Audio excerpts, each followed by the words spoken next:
Was it a choice that I made? Yeah, was I withholding sex from my husband? You know, so you got to think about something like that. So once you decide, or once you get the answer to that question, hits you, it's going to take time. And then at that point, then you will pretty much know which way you need to go. Yes. You know what I mean? So, so if I was in that situation, I would definitely want to know, what made him to decide that he wanted to sleep with someone else. Right. Was it something I did? Was it because I withheld sex? Or there are some men, it doesn't matter how much you give it to them, because they have never been around a faithful man. They don't know how to be faithful when they get married. So it's a learned behavior. So that's to be considered. And at that point, you as the wife would say, okay, he's a product of his environment. Do I forgive him? Do I forgive him? Does he get the help he needs? What if he says, I don't know why I did this. I just know that I don't want to do it again. So you should go talk to a therapist. Let's go see, not the woman saying let's go see, but the man if he did it, or if the woman did it to the man, the person who did it should be the initiator, should be right to be the aggressor and say, well, you know what? I don't know why I did this, but I need help. Right. And you know what? 9 times out of 10, when the person who did it say, I need help and I want my marriage to work, and they go get the help that they need, most of the time the partner will forgive them. But you know what I have found with talking... But that don't always happen. What I have noticed when someone starts getting older, an older gentleman, and a woman for that matter too, and maybe he starts putting on a few pounds, and okay, he's getting a little gray in his temples. That, I think, makes a man look distinguished to me. But maybe it makes a person's their feelings for themselves kind of go down. And if they can attract a different woman that lifts up their feelings about where they are and what they should be doing, but you don't stop and think about what you're doing to your partner. The consequences. There's a consequence to everything. There is, and you know that. Wow.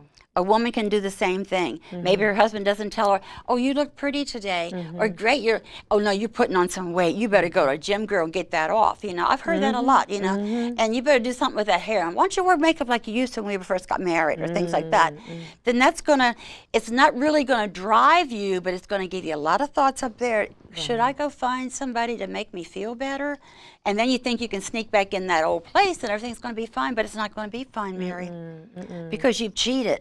And you have cheated, and you've got to get that out of your system. Right, and am I going to be able to do it again? Am I going to stay faithful? What do I have to do? Because you haven't dealt with the root of the cause. You haven't. No, you really haven't figured it all out yet. Right. It's like you've made a delicious dinner. You can set your husband down to the table, but if you forget 1 or 2 ingredients, he's going to say something. Gee, this doesn't taste like the way it. Maybe he wouldn't say it, but he could say that doesn't taste the way it used to. So the same thing could come to a sexual partner. Our sex life isn't as exciting as it used to be. What's wrong? Has she got somebody, or she'll think, has he got somebody?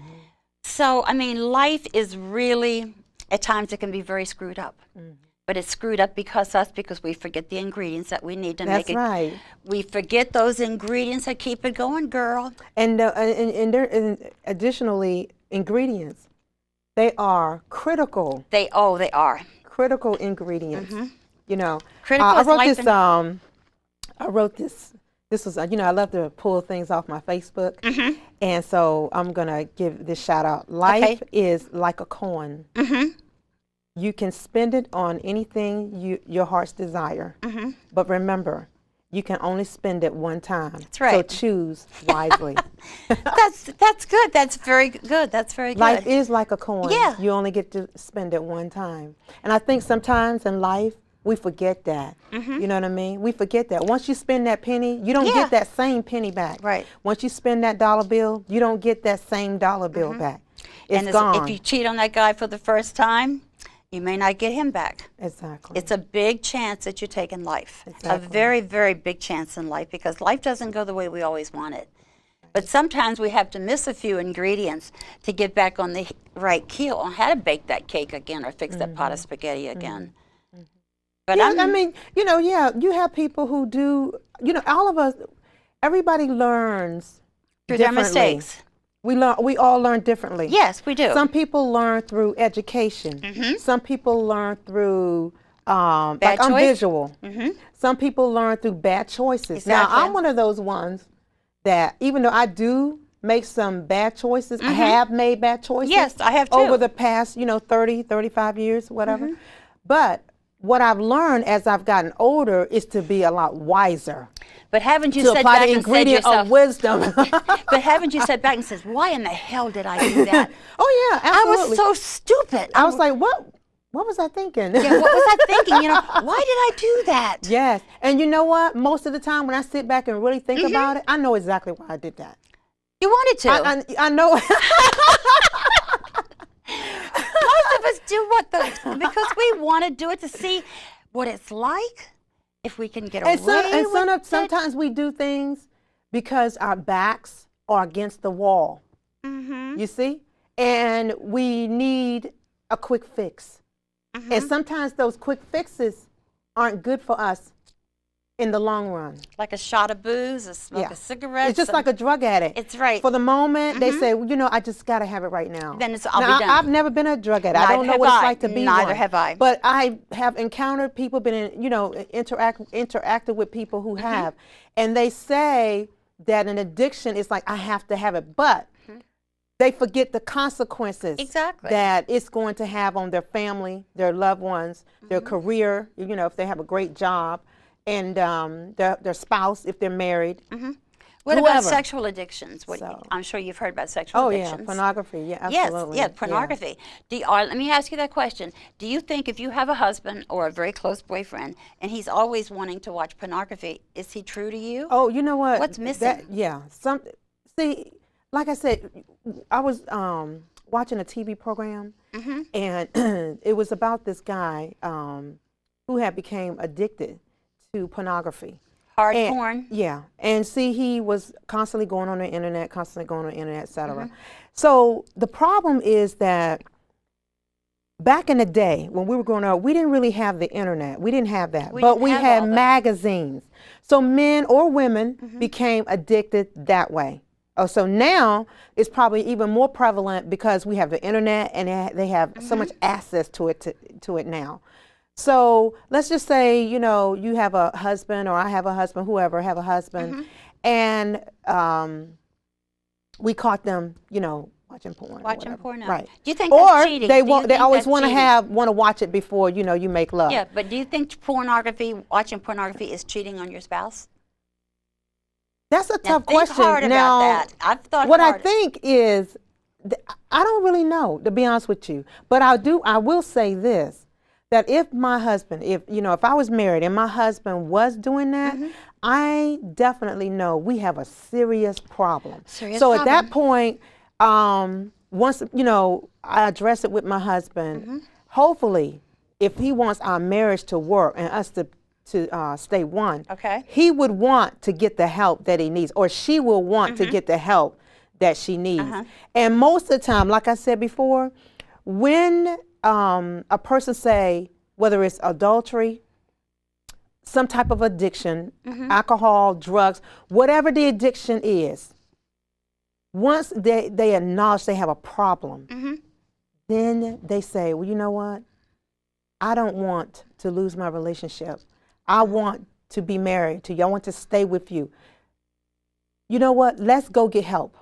Okay, but let's just say I'm going to be the guy, you're going to be the girl, okay? And we're together and I'm watching pornography and you catch me over and over and over and I keep saying, oh, baby, it's nothing to do with you. I still love you. You're beautiful. You got a great body and all of that. I don't believe that garbage. No. And if any woman believes that garbage, she's got a problem.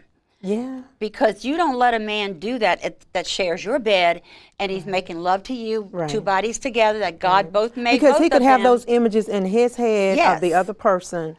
And the only image that's supposed to be in your head is your mate. Is your mate. That's right there with you. Not, and there's no way that you can constantly watch these images and they're not getting in your head. That's right. You know what I mean? And it's the same thing as suppose a man says, well, I have to watch pornography so I can get ready to make love to you. Oh, no. Oh, no, no. That's not good, because that's not right. If you can't have the feelings, sexual feelings towards your own mate, then you don't need to be with that mate. I agree. Go and be with those pornography people. And even the bars, you forgot to talk about the bars. You can go to the nudie bars. I've been hearing a lot about that. The girls are giving the guys the lap dances. What is that? Yeah. And they're spending the few dollars they've got that should be buying maybe milk for that baby or diapers for that baby, but they're getting, you know, this stuff in bars. Yeah. And then you got to think about the woman who does that. Okay, yes, so she's not just, and see, it's not just women who want to do that. You remember we were talking, we had one of the other shows. Like I said, I don't think people wake up in the morning and decide that this is the lifestyle that they want to live. But so many people don't want to change the lifestyle that they're already in, because maybe they don't have any money. So these girls make a lot of money. This is all they know. This is all they know. This is all they know. And they don't want to try to learn something different because they don't think they can. Yeah. That's a missing ingredient. Goes back, well, see, that goes back to their self-esteem. And the choices in their lives. I mean, you know, I watch a lot of TV. I love to watch Law and Order quite a bit. And I've learned so much. But I also know people who do that, who'll say to me, you know, you're so lucky you did this and you did that. It wasn't luck. It was determination. Yeah. It was strength. And choices. And choices, determination, and strength. And I pray every day, 2 and 3 times a day, for God to keep giving me the strength, because I plan to do this forever if I can. I'm going to be Barbara Walters. I'm going to be 89, 90 years old, and I'm still going to be doing this. But I enjoy doing these shows because I put things out there that women need to know. And I've enjoyed having you with me like I have, because we really can feed off of one another.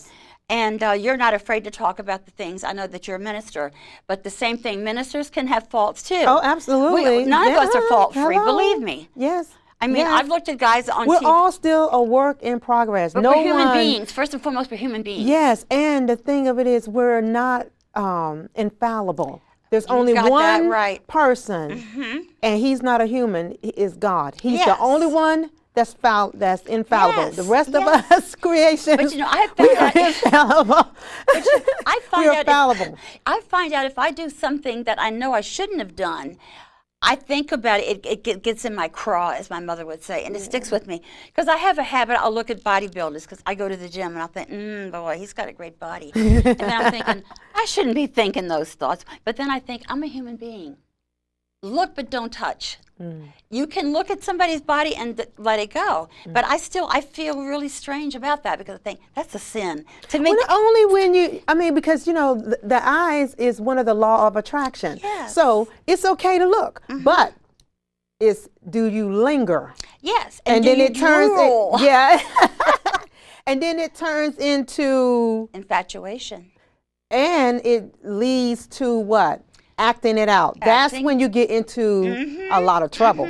So when you see a nice looking guy or a nice looking girl, okay, and just keep going. Yes, just keep going. I'll agree with that.